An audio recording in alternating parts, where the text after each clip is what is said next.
নমস্কার। অজানা বাংলা পডকাস্টে আজ আমাদের মুখোমুখি আছে প্রাপ্ত জ্যোতিষ অ্যাস্ট্রো রিমা ঘোষ দস্তিদার। দিদি, প্রথমে আপনাকে অজানা বাংলায় স্বাগত। নমস্কার। ছিল আজকের যে বিষয় সেটা হচ্ছে বাস্তু। হুম। এই যে বাস্তুতে বহু ক্ষেত্রে দেখা যায় বহু মানুষ আছে যারা কষ্ট সৃষ্ট করে কিছুটা জমি কেনে, কিন্তু সেই হ্যাঁ। জমি কিনতে গিয়ে দেখা যায় বহু সমস্যার সম্মুখীন, মানে বাস্তুজনিত যে দোষ সেই দোষে তারা পড়ে যায়। হুম এ থেকে উদ্ধার পেতে তাদের কি কি করণীয়?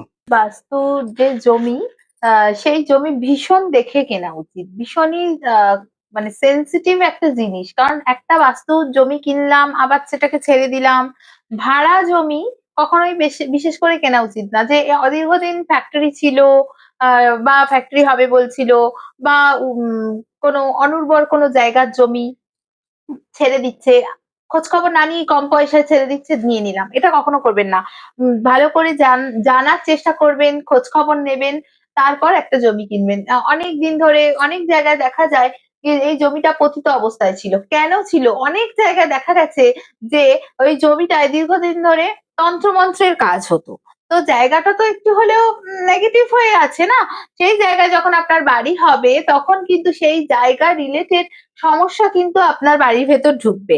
আর বাড়ি এমনই একটা জিনিস, এমনই একটা জায়গা, যে জায়গায় কখনোই আপনি একদিন বাড়ি করে নিয়েছেন, পয়সা ইনভেস্ট করে নিয়েছেন। কিছু কিছু বাড়িতে গেলে দেখা যায় যে আগে আমরা ভাড়া বাড়িতে থাকতাম, ভালো ছিলাম, কিন্তু নিজের বাড়ি করলাম, নতুন বাড়ি করলাম, কিন্তু পয়সা সেখানে আটকে আসছে না, লোন বেড়ে যাচ্ছে, বা পয়সা কিছুতেই মানে স্টাক হচ্ছে না, ঘরে জমছে না। কামাচ্ছে, ভীষণ কামাচ্ছে, কিন্তু জমছে না, এরকম। মঙ্গলের ঊর্জা থাকে একটা জমির উপর। বিশেষ জলা জমি হলে চন্দ্র রাহুর একটা ম্যালিফিক পজিশন থাকে। এইগুলোকে চেষ্টা করবেন দেখার, বিশিষ্ট বাস্তুবিদকে দেখান, ভালো ভালো অ্যাস্ট্রোলজারের সঙ্গে ভালোভাবে কনসাল্ট করুন। চাইলে আমার সাথে যোগাযোগ করতে পারে, তারা ফোন নাম্বারে ডিএম করুন, কল করুন, মেসেজ করুন, আমি কনসালটেন্সি দেওয়ার, গাইড দেওয়ার চেষ্টা করব। আপনি সব থেকে আগে যেটা একটা কথা বললেন আমার ভালো লাগলো, যে কষ্টসিষ্ট করে জমিয়েছি। এই যে কষ্টসিষ্ট করে অর্জন হওয়া জিনিসটা আবার যদি জমে, তখন সেই জিনিসটা ভালো হয়। কিন্তু সেটা তোদের জমছেই না, আবার বেশি বেশি বেরিয়ে যাচ্ছে, দেনা হয়ে যাচ্ছে। এক এক সময় হয় যে বাড়িতে আসার পর কোনো রোগই ছিল না, হঠাৎ করে রোগগ্রস্ত হয়ে গেলাম। এই ব্যাপারগুলো অবশ্যই দেখা উচিত। জমি কেনার আগে মেশিন দ্বারা যেরকম আমরা দেখি, বা যন্ত্র দ্বারা দেখি, বা আরো কম্পাস আছে, এসব দ্বারা দেখি, এসব দিয়ে দেখে জমি বাড়ি কেনার চেষ্টা করুন। তারপরে বাড়ি হচ্ছে, হুম। এই বাড়ির যে মূল গেট, হুম। প্রবেশের মূল গেট কোন দিকে করা উচিত? পূর্ব দিকের গেট তো ভালো, কিন্তু সব ক্ষেত্রে নয়। আর বা দক্ষিণ দিকের গেটও সব ক্ষেত্রে ভালো নয়। পশ্চিম দিকের গেট একদমই ঠিক নয়। আর একটা জিনিস যেটা বাস্তুতে একদম প্রতিকার নেই, এরকম প্রতিকার মানে চাওয়াটাও উচিত নয়, এরকম একটা প্রতিকার খুব একটা দেওয়া যায় না, সেটা হচ্ছে যদি দক্ষিণ পশ্চিম মুখ বাড়ি হয়ে যায়, আপনার কোনো প্রতিকার নেই, কোনোভাবেই না। আর দক্ষিণ পশ্চিমে রান্নাঘরও কিন্তু কখনো করবেন না, একদম প্রতিকার থাকে না। রান্নাঘর এটা বিশেষ একটা সাধনার জায়গা। ঠিক। এই যে মূল গেট, সেই গেটটা মানুষ কোন দিকে করবে? মূল গেটটা থাকবে নয় পূর্ব দিকে, নয় দক্ষিণ দিকে, ঠিক আছে? আর এছাড়া যদি মানে আপনার দক্ষিণ পূর্ব কোনাকুনিও যদি গেট হয়, চেষ্টা করবেন একটু পূর্ব দিকে বেশি ঘেঁষা গেট করতে, কম্পাস দিয়ে দেখে নেবেন। আর হচ্ছে লাল রঙের গেট হবে যদি দক্ষিণ দিকের গেট হয়। আর পূর্ব দিকের গেট হলে গেটে কিন্তু অবশ্যই হলুদের ছোঁয়া থাকবে, হলুদ রঙের। ধরুন আপনি বললেন দক্ষিণ দিকে গেট, এখন যারা প্লটিং করে যেখানে হুম জমি হুম বিক্রি হচ্ছে হুম। সেখানে বহু ক্ষেত্রে পূর্ব দিক বা দক্ষিণ দিক এই জায়গাগুলো পাওয়া যাচ্ছে না, সেক্ষেত্রে হ্যাঁ হ্যাঁ। উত্তর দিকটা তারা পাচ্ছে, সেক্ষেত্রে তারা কি করণীয়? কিছু প্রতিকার আছে, প্রতিকারের মাধ্যমে ওই উত্তর দিকেই তখন গেট থাকবে। একটা ছোট আমরা পূর্ব দিকের দিকে, বা ওনার ন্যাটাল চার্ট অনুযায়ী কোন দিকটা সাপোর্ট করছে, সেই দিকটা দেখেও কিন্তু আমরা একটা ছোট কাট আউট মতন রাখি। মানে পুরো মানুষ হয়তো যাওয়া যাবে না, কিন্তু সেখানে একটা ওই ওই মাটি থেকে গেট হয় যেরকম, মানে মেঝেকে স্পর্শ করে, ওরকম একটা ছোট কাট আউটের মাধ্যমে আমরা করে থাকি। এটা কাট আউট বাস্তু। আর এর সঙ্গে কিছু রেমিডিয়াল পজিশনে আমরা নিয়ে আসি। আর একটা জিনিস এক্ষেত্রে বলবো, উম, দীর্ঘদিন ধরে পড়ে থাকা ফাঁকা বাড়ি কেউ হয়তো কম পয়সায় বিক্রি করে দিচ্ছে, বা দীর্ঘদিন ধরে পড়ে থাকা ফ্ল্যাট, বা ফ্ল্যাটে কেউ সুইসাইড করেছে বা এ করেছে, ওই সব গুলোকে অ্যাভয়েড করুন। তাতে কদিন বেশি কষ্ট করে ভাড়া বাড়িতে থাকুন, কিন্তু ভালোভাবে জেনে শুনে ফাঁকা বাড়ি কেনার চেষ্টা করুন। রান্নাঘর তো বাস্তুশাস্ত্র মতে খুব প্রথম কথা হচ্ছে খুব বেশি বড়ই হতে হবে এরকম না, একটু ফাঁকা খোলামেলা রান্নাঘর হলে খুব ভালো। সব জায়গাতেই, প্রত্যেকটা ঘরেই, ঘরের ক্ষেত্রেই বলবো, ইভেন বাথরুমের ক্ষেত্রে বলবো, যেন ফাঁকা থাকে। বারান্দা যেমন আমরা বলে থাকি যে ফাঁকা বারান্দায় বিশেষ কিছু রেখো না, জুতো রেখো না, বারান্দায় কিছু একটা টুকটাক গাছ রাখো। আম, ভালো ভালো মনীষীদের ফটো রাখতে পারো ড্রয়িং রুম বা বারান্দা এগুলোতে রাখো, রেখে, কারণ কি এইগুলো আমাদের মনে একটা ঊর্জা ক্রিয়েট করে, আমাদের পজিটিভিটি দেয়।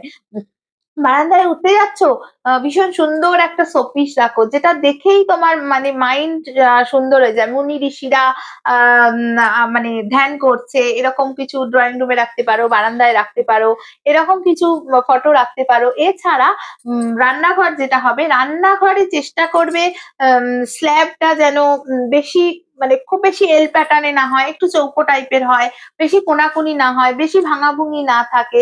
আর রান্নাঘরটা হবে হচ্ছে পুরোপুরি দক্ষিণ পূর্ব কোণে। পূর্ব দিক দিয়ে রান্নাঘরে ঢুকছি, মানে দক্ষিণ পূর্ব কোণে আমরা রান্না করছি, অগ্নিকোণ যেটাকে বলে। অগ্নিকোণটা একটা ভীষণ বর্ধনকারক, ঊর্জাকারক। আর একটা জিনিস হচ্ছে, অগ্নিকোণে চেষ্টা করবেন সব সময়, এটা বাড়ির দিকেও হতে পারে, রান্নাঘরেও হতে পারে, যে কোনো অগ্নিকোণে একটা ছোট বাটিতে জল রাখবেন। খাবার জল হোক, নর্মাল জল হোক, গঙ্গা জল রাখতে হবে এমন কোনো ব্যাপার না, ছোট বাটিতে, স্টিলের বাটিতেই রাখবেন। একটা জল রেখে দেবেন, নিত্য ওই জলটা পরিবর্তন করবেন, ঠিক আছে? ওইখানে একটা ঠান্ডা থাকার একটা মানে অগ্নি তোর ঠান্ডা রাখার একটা ব্যালেন্স দেওয়া হয়। যদি এই যে বেডরুম মানুষ করে, বেডরুমে দেখা যায় বহু সময়ে বিভিন্ন দেবদেবীর ছবি টাঙানো হয়, হুম হুম অনেকেই টাঙায়, হুম বা হুম নিজেদের হুম। বিয়ের যে ছবি, সেই ছবি হ্যাঁ, টাঙানো হয়। এই বেডরুমে কি ছবি রাখলে ভালো, কি ছবি রাখা একদমই উচিত নয়? প্রথম কথা বলবো, বেডরুমের যে ছবি, বেডরুমে বলা হয় যে ঠাকুর দেবতার ছবি একদমই রাখা ঠিক নয়, সেটা আপনারা চেষ্টা করবেন অ্যাভয়েড করার। এবার ধরুন কোনো প্রেগনেন্ট মহিলা বা এরকম কিছু কাপেল বা প্ল্যানিং করছে দীর্ঘদিন ধরে, একটা গোপালের ছবি রাখতেই পারেন, বা ছোট একটা গণেশের ছবি রাখতে পারেন, কিন্তু সেক্ষেত্রে এটা হয়ে যাওয়ার পর কিন্তু অবশ্যই মনে বাসনা করে রাখবেন যে তুলে নেবো। ওই মায়া ফেলে রাখলে এটা কিন্তু একদমই করা উচিত না। এছাড়া ছোট অনেক ক্ষেত্রে ওটা সলিউশন অনুযায়ী, প্রতিকার অনুযায়ী দেওয়া হয়, যে বেডরুমে আপনার লক্ষ্মী নারায়ণের একটা যুগল মূর্তি, সেটা বসে পা টিপছে, বিভিন্ন অ্যাটায়ারে সেটা হতে পারে। আবার লক্ষ্মীনারায়ণ একসঙ্গে মানে প্রেমজ কোনো কৃষ্ণ রাধার ছবি রাখা যায়, কিন্তু অনেক বড় ছবি, বিশাল কিছু মন কেড়ে নিচ্ছে, এরকমের কখনো করবেন না। আর একটা জিনিস হচ্ছে, বেডরুমের যে কাপেলেরদের বেডরুমে কখনো হলুদ সবুজ রং একদমই করবেন না, ঠিক আছে? তাতে কিন্তু কাপেলদের মধ্যে ঝামেলা হয়, ফিজিক্যাল রিলেশনেও একটু প্রবলেম হয়ে থাকে। এগুলো চেষ্টা করবেন করতে। আর বেডরুমে বেড সাইড টেবিলে অবশ্যই গাছ রাখার চেষ্টা করুন। খুব বিশেষ বড় ঘড়ি লাগাবেন না, ঘড়ি পূর্ব দিকে লাগাবেন, বেডরুমে ঘড়ি লাগাতে পারেন, কিন্তু চেষ্টা করবেন ঘড়িটা যেন খুব বেশি বড় না হয়। বেডরুমে ছোট ঘড়ি রাখবেন, কিংবা টেবিল ওয়াচও মানে টেবিল ক্লক যেটা, সরি, রাখতে পারেন। আর বেডরুমে কিন্তু কাপেলদের ফটো অবশ্যই অবশ্যই পশ্চিম দিকে রাখবেন। আর নিজের ধরুন বেডরুম তো সবারই হবে, শুধু কাপেলদের নয়, একা ধরুন শোন বা একা কারো কারো কারো হুম। বেডরুম, অবশ্যই চেষ্টা করবেন সেই বেডরুমে পশ্চিম দিকে আপনার স্বপ্ন পূরণের যে এম আছে, যে হবি আছে, বা যেটা আপনি করতে চান, ওই শখের ছবিটা ধরুন, বড় বাংলো বাড়ি, তার সামনে দিয়ে আপনি নামছেন, সামনে একটা লাল গাড়ি, এটা শুটবুট পরে আপনি নামছেন, ওরকম একটা ছবি নেট থেকে ডাউনলোড করে পশ্চিম দিকে লাগিয়ে দেবেন। কিছুদিনের মধ্যে আস্তে আস্তে দেখবেন স্বপ্ন পূরণ হতে থাকবে। আর একটা জিনিস হচ্ছে, বেডরুমের জানলার দিকে আপনি মাথা থেকে উঠছেন, সমুদ্রের কোনো ছবি লাগিয়ে দিলেন, বা অনেক বেশি বন জঙ্গল, ফরেস্ট, সবুজ, ওরকম একটা মানে ভিউ, যেটা আপনি উঠেই যে ভিউটা আর কি দেখলেন, ওটা একটা লাগিয়ে রাখতে পারেন। এছাড়া বেডরুমের মাথার দিকে জানলা যেন সবসময় একটু সুন্দর হয়, ঝুল না থাকে। বাড়িতে ঝুল থাকা মানে রাহুর উৎপাত, এটা বলাই হয়। এইগুলো চেষ্টা করবেন মেনে চলার। আর বয়স্ক যারা হয়ে গেছে, যাদের 60-এর উপরে হয়ে গেছে, যাদের নিজস্ব কোনো পাওয়ার দেওয়ার নেই, মানে কিছু করবার সেরকম ক্ষমতা নেই, তাদের তো আর ঊর্জাটা সেরকম ভাবে তারা নিতে পারবে না, তাদের পূর্ব দিকের ঘরে শিফট করে দিন, বা ঘরের যেরকম ভাবে শিফট যদি না করতে, পূর্ব দিকটা অন্তত হলুদ করে দিন। এগুলো করুন বাড়িতে। ঘরে রোজ কোয়ার্টজ রাখুন, সিট্রিন রাখুন, পাইরাইট চাঙ্ক রাখুন, ভীষণ পজিটিভিটি পাবেন। বা বাস্তু, এই বাস্তুতে হুম দেখা যায় জানালা এবং দরজা, যেমন হুম একটা ঘরের অক্সিজেনের দরকার হয়, তার জন্য রাখা হয়, ঠিক সেরকম ভাবে বাস্তুশাস্ত্র মতে হুম এই জানালা আর দরজা, হুম। এই দুটো জিনিস মিলিয়ে জোড় সংখ্যায় রাখা ভালো না বিজোড় সংখ্যায় রাখা ভালো? জোড় সংখ্যায় রাখাই বেশি ভালো, প্রথম কথা। আর হচ্ছে চেষ্টা করবেন একটা ঘরের যেন একটাই দরজা হয়। একটা ঘরের দুটো দরজা, এদিক দিয়ে যাচ্ছি ওদিক দিয়ে যাচ্ছি, ওটা ঠিক নয়। জোড় সংখ্যায় দরজা ভালো, এই জানলা খুবই ভালো। আর জানলা দরজা মিলিয়ে যদি জোড় সংখ্যা হয় তা তো খুবই ভালো। চেষ্টা করবেন পশ্চিম দিকে জানলা থাক না থাক, উত্তর দিকে জানলা থাক না থাক, পূর্ব দিকে আর দক্ষিণ দিকে যেন একটা ছোট হলেও জানলা হয়ই হয়। আর দরজা পূর্ব দিকেই বেডরুমের ভালো। দিদি আরো একটা কথা, এই যে বাথরুম, হুম। এই যে বাথরুমের ক্ষেত্রে দেখা যায় বহু মানুষ তাদের জায়গা হ্যাঁ। শর্টের জন্য সিঁড়ির নিচে করে। হ্যাঁ। সিঁড়ির নিচে করতে গেলে অনেকেই বলে, বিভিন্ন জ্যোতিষশাস্ত্র সহ বিভিন্ন হুম। লোক বলে থাকে যে সিঁড়ির নিচে বাথরুম করা উচিত নয়। উচিত নয়। তো যদি কেউ করে ফেলে, ধরুন তার জায়গা শর্ট, তো তাদের ক্ষেত্রে কি প্রতিকার আছে?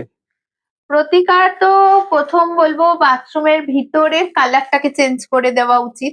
বাথরুমের ভিতরটা একটা হালকা কালার করা উচিত, বা অ্যাকোয়া কালার করে দিলেন, বা হালকা ধরুন স্লেট ঠিক নয়, ওই একটা সামুদ্রিক যে সি গ্রিন টাইপের ওই কালারটা করে দিতে পারেন, বা স্কাই কালার করে দিতে পারেন। কারণ বাথরুমটা আমাদের একটা নেগেটিভ পজিটিভ মেলানো একটা শুক্র থাকে, ঠিক আছে। আর নেগেটিভ শনিও থাকে, আর রাহু কেতুর একটা জায়গা থাকে, বিশেষ করে রাহুর থাকে।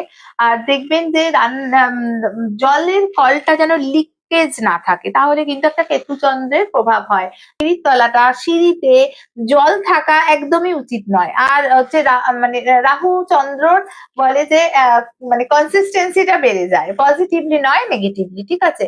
বাথরুম যেন শুকনো অবস্থায় থাকে, বাথরুমের পাশে ঝাঁটা থাকবে, জুতো থাকবে, এটা কখনো উচিত নয়। বাথরুম সবসময় পরিষ্কার থাকবে। আর সিঁড়ির তলায় বাথরুম করতে গেলে ধরুন ল্যান্ডিং এর নিচে বাথরুমটা হচ্ছে, তখন একটু ছাড়িয়ে করার চেষ্টা করবেন, মানে গ্যাপ থাকবে ল্যান্ডিং এর সঙ্গে বাথরুমের দেওয়ালের, বা যেন কখনো যোগাযোগ না থাকে, এরকম না, এরকম হয়ে থাকবে। কিছু পারফিউম রাখতে বলি, জেল বেস আমাদের বডি ওয়াশ ইউজ করতে বলি। সেক্ষেত্রে অনেক ক্ষেত্রে যাদের রাহুর প্রবলেম থাকে বলি যে সাবানটাকে অ্যাভয়েড করো। নোংরা জাতীয় জিনিস একেবারেই বাথরুম বলুন, সিঁড়ি বলুন, এগুলোতে রাখা চলবে না। রান্নাঘরে তো নয়, ড্রয়িং রুমেও নয়। বা বাস্তুর ঈশান কোণ, ঈশান কোণে অনেকেই বলে ঠাকুর ঘর করা বা ঠাকুর রাখা খুব ভালো। হুম। ঠাকুর ঘর ছাড়া আর কি কি কাজে ঈশান কোণ ব্যবহার করা যেতে পারে? ঈশান কোণ তো প্রথম কথা বলবো, ঈশান কোণে আমাদের মানে আহ, তিজোরিও রাখতে পারা যায়, বা আমরা যেটা এম করেছি, যেটা আমাদের জীবনের লক্ষ্য, উঠতে চাইছি, বর্ধনকারক কিছু জিনিস, সেগুলো ঈশান কোণে রাখতে পারি। বা আমাদের বাড়ির জমির দলিল, সেটা কিছুটা ধরুন ঈশান কোণে রেখেছি। কি বলুন তো, মানে স্বপ্ন পূরণ হচ্ছে না, অনেকদিন ধরে ভেবে রেখেছি যে বাড়িটা আরো বেশি বাড়ুক, বা বাড়ির চাবিটা রাখা রাখা যেতে পারে, বাড়ির চাবিটা আমরা ঈশান কোণে রেখেছি যেন আর একটা বাড়ি হয়। এটা হচ্ছে আপনারা ঈশান কোণটা হচ্ছে আমাদের শখ পূরণে, কিংবা আপনারা যেসব স্টোন পড়ছেন, বা এই যে আমরা ক্রিস্টাল পড়ছি, এগুলো ঈশান কোণে রেখে মুনলাইটে চার্জ করা মানে উচিত। এই কোণটা ভীষণ ইম্পর্টেন্ট। ওই কোণটা বলা হয় ঈশ্বরের কোণ। আর ঈশান কোণে একটা ছোট জানলা রাখতে পারেন, জানলা দিয়ে আমরা বাইরের ভিউটা দেখবো। কারণ ঈশান কোণে বসে যে জিনিসটা করবো, সেইটা বারবার বরাবরের মতন বাড়বে। এটা ঈশান কোণকে বলা হয় শিবের দিক। তো শিব হচ্ছে কি শূন্য, তো কিন্তু শিবই আবার সব। তো সেক্ষেত্রে ঈশান কোণে যদি একটা সরু একটা কোনো গাছ রাখা যায়, যেটা কিনা শুধুমাত্র মানে আপার দিকে শুধু লিফটিং করছে, ওরকম একটা জিনিস করতে পারেন। আর সেটাও রাখা রয়েছে। ঈশান কোণে বসে ধ্যান করলে ভীষণ ভালো, ওই জায়গাটা খুব পিসফুল। বাড়ির সব থেকে সুন্দর এবং পিসফুল কর্নার হচ্ছে ঈশান কোণ। আর ড্রয়িং রুমের উত্তর দিকে ঈশান কোণের দিকেও রাখতে পারেন, বেসিক্যালি উত্তর দিকে একটা ছোট কাঁচের শিশিতে পোস্ত দানা যেটা ভরে রেখে দিলে আপনার কিন্তু উন্নতি বৃদ্ধি হবে। আর হচ্ছে ক্যাশ বাক্স কখনো খালি হবে না। প্রত্যেকটা কোণেই কিছু কিছু জিনিস রাখা যেতে পারে, যেটার জন্য আমরা কিনা বাড়তে থাকি। আর একটা জিনিস হচ্ছে উত্তর পশ্চিম কোণ বরাবর যদি একটা মাটির কোনো পাত্র বা ঘটি কিছু রাখা যায়, তাতে হলুদ রং করে তার সঙ্গে লালের ফোঁটা বা কিছু দিয়ে তাতে যদি পয়সা রাখা হয় রেগুলার, আপনার যতটা আয় বৃদ্ধি তার থেকে ডাবল ট্রিপল হতে থাকবে। এই যে বাস্তু নিয়ে যে মতামত বা বাস্তু নিয়ে তার যে পরামর্শ, এই বিষয়ে আপনারা যদি যে কোনো রকম সমস্যা যদি থেকে থাকে, আপনারা অবশ্যই রিমা ঘোষ দস্তিদারের সঙ্গে যোগাযোগ করতে পারেন। স্ক্রিনে দেওয়া যে নাম্বার সেইখানে। রিমাদি, নমস্কার আপনাকে অজানা বাংলায় আসার জন্য। আজ এই ধন্যবাদ পর্যন্তই। আপনাদেরকেও। অন্য কোনো দিন ভালো থাকবেন। আবার দেখা হবে অজানা বাংলায় নতুন কোনো পডকাস্ট নিয়ে।